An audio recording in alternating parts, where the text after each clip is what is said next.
John Fitzgerald Kennedy, do solemnly swear I, John Fitzgerald Kennedy, do solemnly swear that you will faithfully execute the office of President of the United States that I will faithfully execute the office of President of the United States and will, to the best of your ability, and will, to the best of my ability, preserve, protect, and defend the Constitution of the United States. preserve, protect, and defend the Constitution of the United States. So help you God.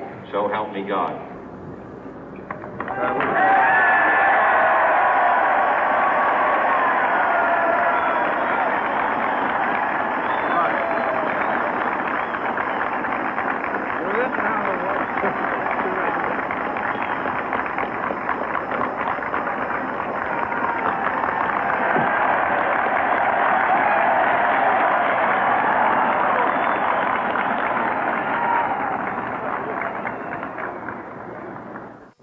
Vice President Johnson, Mr. Speaker, Mr. Chief Justice, President Eisenhower, Vice President Nixon, President Truman, Reverend clergy, fellow citizens.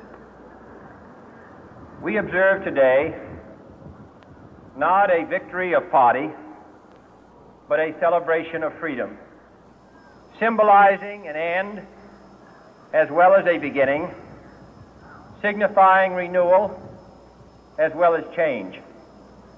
For I have sworn before you and Almighty God the same solemn oath our forebears prescribed nearly a century and 3/4 ago. The world is very different now, for man holds in his mortal hands the power to abolish all forms of human poverty and all forms of human life. And yet the same revolutionary beliefs for which our forebears fought are still at issue around the globe. The belief that the rights of man come not from the generosity of the state, but from the hand of God. We dare not forget today that we are the heirs of that first revolution.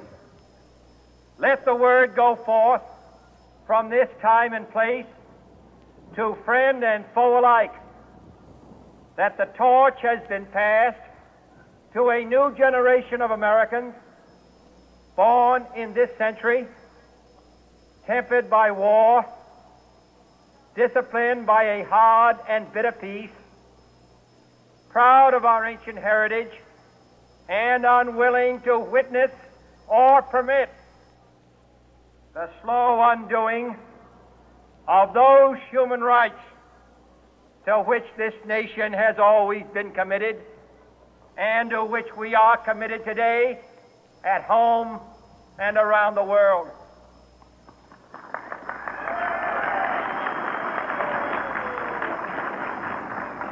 Let every nation know, whether it wishes us well or ill, that we shall pay any price, bear any burden, meet any hardship, support any friend, oppose any foe to assure the survival and the success of liberty.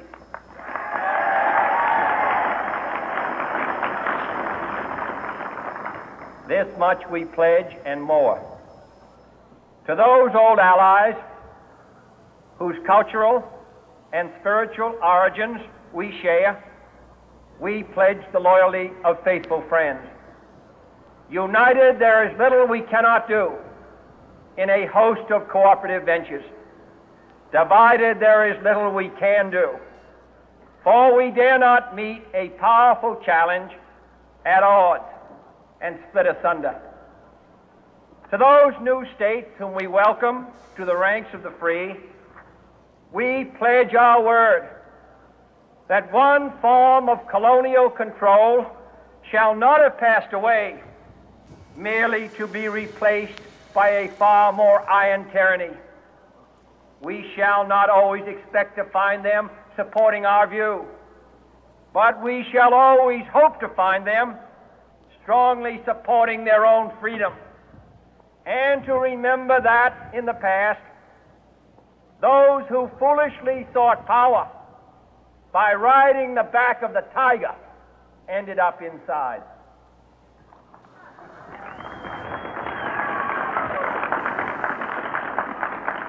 To those people in the huts and villages of half the globe struggling to break the bonds of mass misery, we pledge our best efforts to help them help themselves for whatever period is required, not because the communists may be doing it, not because we seek their votes, but because it is right.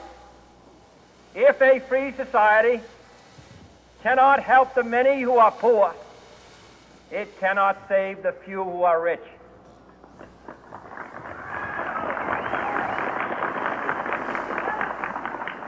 To our sister republics south of our border, we offer a special pledge to convert our good words into good deeds, in a new alliance for progress, to assist free men and free governments in casting off the chains of poverty.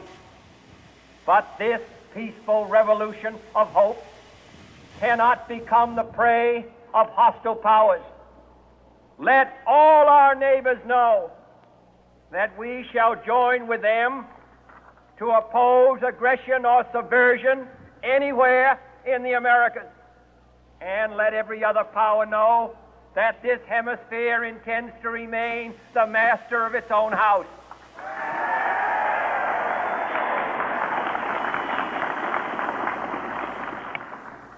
To that World Assembly of Sovereign States, the United Nations, our last best hope, in an age where the instruments of war have far outpaced the instruments of peace, we renew our pledge of support to prevent it from becoming merely a forum for invective, to strengthen its shield of the new and the weak, and to enlarge the area in which its writ may run. Finally, to those nations who would make themselves our adversary, we offer not a pledge, but a request that both sides begin anew the quest for peace. Before the dark powers of destruction, unleashed by science, engulf all humanity in planned or accidental self-destruction, we dare not tempt them with weakness, for only when our arms are sufficient beyond doubt can we be certain beyond doubt that they will never be employed. But neither can two great and powerful groups of nations take comfort from our present course, both sides overburdened by the cost of modern weapons, both rightly alarmed by the steady spread of the deadly atom, yet both racing to alter that uncertain balance of terror that stays the hand of mankind's final war. So let us begin anew, remembering on both sides that civility is not a sign of weakness, and sincerity is always subject to proof. Let us never negotiate out of fear, but let us never fear to negotiate.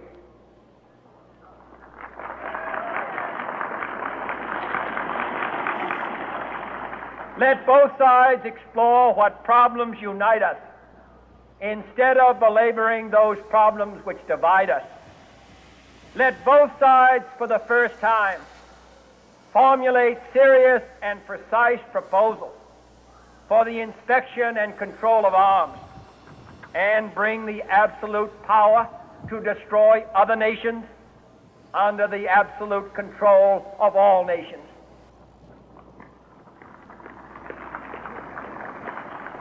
Let both sides seek to invoke the wonders of science instead of its terrors. Together, let us explore the stars, conquer the deserts, eradicate disease, tap the ocean depths, and encourage the arts and commerce. Let both sides unite to heed in all corners of the earth the command of Isaiah to undo the heavy burden and let the oppressed go free. And if a beachhead of cooperation may push back the jungle of suspicion, let both sides join in creating a new endeavor, not a new balance of power, but a new world of law, where the strong are just and the weak secure and the peace preserved.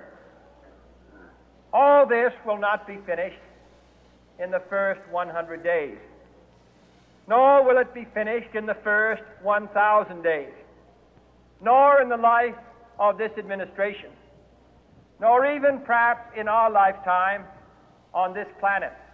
But let us begin.